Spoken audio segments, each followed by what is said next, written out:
Hello नमस्ते प्रणाम का हाल बा भैया लोग। रउआ सब के हमारे चैनल विश्वा शक्ति फिल्म्स में स्वागत बाटे। रउआ सब के बीच एक बार फिर से हम हाजिर हो चुकल बानी नए अपडेट के साथ। अभी तक रउआ सब चैनल पर नया बनी जा, चैनल के सब्सक्राइब कर लीजा और बेल आइकन के दबा लीजा है कि वीडियो बहुत ही खास बाटे। तो चली जा वीडियो के आगे बढ़ावत नहीं जा। लीजिए रउआ सब के बीच सुबह 5:45 पौने 6 बजे ये म्यूजिक कंपनी यूट्यूब चैनल से एक बहुत ही सुंदर प्यारा और धमाल सावन का गीत रिलीज हो चुका है बा। कौना में रउआ सब के डायरेक्ट वीडियो में देखे और सुने के मिली। चली रउआ सब के हम बता दी ये गीत के बोल का बा और के गईले बड़े।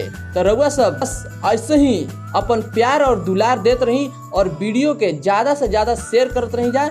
हम रउआ सब के बता देवल चाहतनी ये गीत के गईले बड़े आप सबका चहेता प्यारा और दुलारा गायक और अभिनेता प्रमोद प्रेमी यादव जी और उनकर साथ देले बड़ी पूरी के गायिका शिल्पी राज और ये गीत के म्यूजिक से सजेले बड़े आर्यन शर्मा जी और गीत के लिखले बड़े सबके प्यारे और दुलारे गीतकार कृष्णा बेदर्दी जी। जोन गीत के बोलवा एक चिलम मार लो और वीडियो के रे डायरेक्ट कइल गइल बड़े राजेश गुप्ता जी और मिक्स कइले बड़े सैफ रॉक। अगर अभी तक रउआ सबे ई वीडियो के नहीं जा देखे ले सुन ले तो वे म्यूजिक यूट्यूब चैनल सर्च करी जा और वीडियो के भरपूर आनंद उठाई जा। वह सब के बीच एक और गुड न्यूज लेकर आयल बनी।